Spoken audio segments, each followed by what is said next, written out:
सोनपुर गांव में सब कुछ कुशल मंगल बीता करता था। गांव की समृद्धि और खुशहाली देखकर बहुत सारे लोग वहां व्यापार करना चाहते थे, लेकिन गांव होने के कारण गांव वाले अपने रोज के संसाधन खुद ही जुटाया करते थे। जैसे कि अनाज वो अपने खेतों में उगाया करते थे और कपड़े सूती के पहना करते थे। सोनपुर गांव पर एक दिन भिंडरू बनिया की नजर पड़ी। भिंडरू बनिया शहर में अपनी दुकान चला रहा था, लेकिन वहाँ उसकी दाल नहीं गल रही थी। एक दिन उसकी दुकान के बाहर से कुछ लोग सोनपुर गांव के बारे में बातें करते हुए जा रहे थे, जिसे सुनकर भिंडरू बनिया बोला, सोनपुर गांव, मैंने बहुत सुना है इस गांव के बारे में। आखिर क्या बात है, मैं भी तो देखूं। वैसे शहर में संसाधनों की कमी तो नहीं है, पर यहाँ मेरा कुछ हो भी नहीं रहा। एक बार उस गांव में जाकर अपनी किस्मत आजमा लेता हूँ। अगली सुबह भिंडरू गांव के लिए रवाना हुआ। वो वहाँ देखता है कि चारों ओर खुशहाली है। चारों तरफ खेत खलिहान है और लोग अपने कामों में व्यस्त हैं। यहाँ तो मेरा राशन का बिजनेस नहीं चलेगा और ना ही दूध का, क्योंकि सभी के घरों में गाय और भैंस है। ऊपर से ये लोग खेती भी करते हैं। लेकिन भिंडरू बनिया दिमाग से बहुत शातिर और लालची था। वो रातों रात एक प्लान बनाता है। जब पूरे गांव में सन्नाटा छाया हुआ था, सभी लोग अपने अपने घरों में चैन की नींद सो रहे थे, भिंडरू बनिया फसल खराब करने वाला स्प्रे लोगों के खेतों में छोड़ देता है, यहाँ तक कि मेंढक और कीड़े भी, और वापस शहर के लिए रातों रात ही रवाना हो जाता है। वो जानता था कि अब ये सही समय है गांव में अपना व्यापार स्थापित करने का। वो जल्द ही गांव में एक दुकान लेकर वहाँ राशन की दुकान खोल देता है। उन दिनों सभी गांव वालों की फसलें एक साथ खराब थीं, इसलिए लोगों को अनाज की जरूरत थी। अरे बबलू के पापा, ये देखो, गांव में एक नई राशन की दुकान खुली है।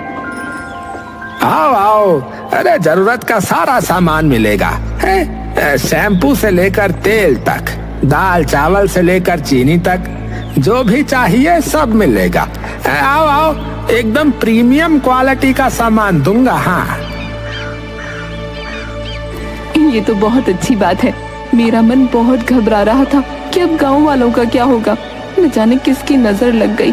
खैर, अब भैया 5 किलो आटा और 2 किलो चीनी तोल दो। भिंडरू ने गांव में राशन की दुकान जमाने के लिए बहुत पापड़ बेले थे, तो वो ईमानदारी से काम तो नहीं करने वाला था। वो अपने तराजू के नीचे एक चुंबक लगा कर रखता था, जो लोगों की नजर में भी ना आए और ज्यादा पैसों में कम सामान भी चला जाए। ये तो बहुत कम लग रहा है। 5 किलो आटे का वजन इतना तो नहीं होता। अरे पहली बार राशन खरीद रही हो क्या? मैं यहाँ शहर से इतनी दूर अपना कारोबार करने आया हूँ, तो क्या मैं बेईमानी करूँगा? भलाई का तो जमाना ही नहीं है। अरे बबलू की माँ, अभी हमें आवश्यकता है और भाई साहब सही कह रहे हैं। हमारी तो घर की खेती थी, तो आज तक हमने बाहर से कुछ खरीदा नहीं। बेवजह किसी की रोटी रोजी पर शक मत करो। इन्हें पैसे दे दो और चलो घर चलते हैं। और ऐसे ही भिंडरू बनिया खूब कमाई करने लगा। कुछ दिनों बाद अब उसने अपनी दुकान पर काम करने के लिए कुछ छोटे बच्चों को भी रख लिया था। सुन, तू काम पर जल्दी आ जाया कर। कल से अगर तू 5 मिनट भी लेट आया ना, तो तेरी तनख्वाह नहीं दूंगा, बता रहा हूँ। अब जल्दी आकर काम पर लग, ग्राहक आते ही होंगे, समझा? देखते ही देखते भिंडरू ने अपना कारोबार गांव में जमा लिया। अब दिन ब दिन वो और लालची होता जा रहा था। जैसे ही लोगों के खेत फिर से हरे भरे होने वाले थे, वो फिर से खेतों में जाकर दवाई और कीड़े छोड़ दिया करता था,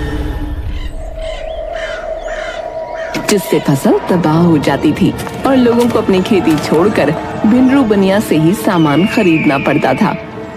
भिंडरू बनिया अपनी दुकान पर एक्सपायर शैम्पू और मसाले रखता था। एक दिन गांव की पंचायत में लोगों की फसलों के बारे में सवाल उठे। मुखिया जी, अगर ऐसा ही चलता रहा तो हम सब भूखे मर जाएंगे। हम अपने खेतों में खेती करके अनाज को शहरों तक पहुंचाकर पैसे कमाया करते थे, लेकिन कुछ समय से जो है खेतों की फसलें अपने आप न जाने कैसे खराब हो रही हैं। ये कोई प्राकृतिक आपदा लगती है। लगता है टिड्डियों का समूह लौट आया है।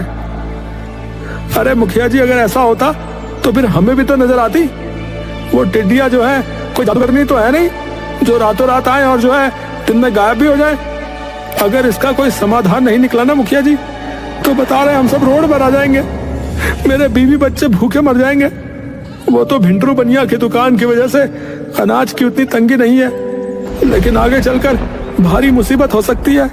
इससे पहले भोले की दुकान के बारे में कोई और बात हो पाए, भिंडरू बड़ी ही चालाकी से फटाफट बात के बीच में कूदा।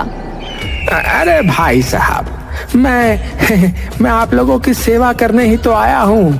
अरे जब तक मुझसे हो सकेगा मैं आपकी सेवा करूंगा, आप चिंता मत कीजिए। हैं लेकिन भिंडरू, हमारे गांव में तुमने जब दुकान खोली ठीक उसी समय फसलें भी बर्बाद हुई थी। क्या तुम्हें कोई सपना आया था? अरे अब वो अरे मुखिया जी, ये तो बस इत्तेफाक था, भगवान का कोई उपकार ही समझिए। रही बात फसलों की, थोड़े समय तक खेती करना बंद कर दीजिए। अभी समय खराब है, कुछ समय बाद फिर से खेती करना शुरू कर देना है। भिंडरू ने अपनी मीठी मीठी बातों में सभी गांव वालों को राजी कर लिया। अब कुछ समय तक गांव वालों ने खेती का ख्याल भी त्याग दिया, लेकिन अब दिन पर दिन भोले का लालच बढ़ता गया। अरे सुबह होने में अभी 2 घंटे बाकी हैं। जल्दी जल्दी ये पीले कंकड़ दाल में और ये सफेद वाले चावल में मिला देता हूँ। अरे चीनी में प्लास्टिक भी तो मिलाना बाकी है। कहाँ गया? हाँ ये ले।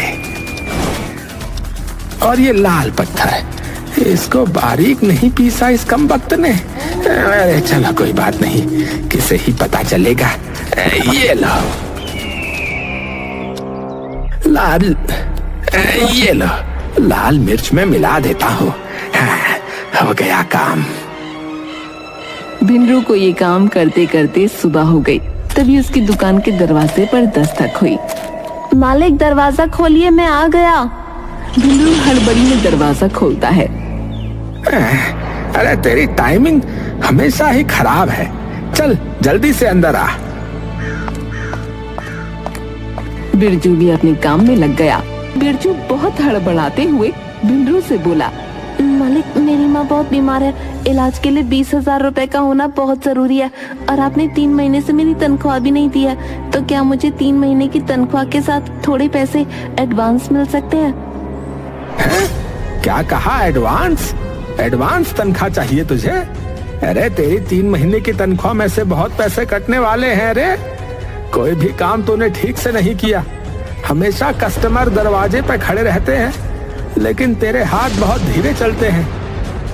लेकिन आपकी दुकान में काम बहुत ज्यादा है और करने वाला मैं अकेला। आप तनख्वाह भी समय पर नहीं देते। मैं बहुत गरीब हूँ मालिक, और मेरी माँ भी बीमार है। ऐसा मत करो मेरे साथ। लगता है तेरी जुबान बहुत चल रही है, अभी ठिकाने लगाता हूँ। ऐसा कहकर भिंडरू उस बच्चे को बहुत मारता है और उसे धक्के मारकर अपनी दुकान से बाहर फेंक देता है। अब निकल जा यहाँ से और लौट कर कभी मत आना है। नहीं दूंगा मैं तेरे कोई पैसे वैसे। काम का ना काज का, दुश्मन अनाज का है। भिंडरू बनिए ने उस बच्चे को काम से निकाल दिया और उसके पैसे भी नहीं दिए। वो बच्चा बेचारा पेड़ के नीचे बैठकर बहुत रो रहा था। तभी पास से गुजरती हुई एक मास्टरनी उसके पास आई। बेटा तुम रो क्यों रहे हो और यहाँ अकेले क्यों बैठे हो? क्या बात है, घर कहाँ है तुम्हारा? अब मैं किस मुंह से घर जाऊंगा, मुझे समझ ही नहीं आ रहा। भिंडरू मालिक ने मुझे मेरे काम के पैसे भी नहीं दिए और मुझे काम से भी निकाल दिया और मुझे बहुत मारा। मेरी माँ बहुत बीमार है, मैं उनकी दवाइयाँ कहाँ से लाऊं? तुम इतनी कम उम्र में काम कर रहे थे, ये तो बाल मजदूरी हुई और ऊपर से तुम्हारा शोषण भी हुआ है।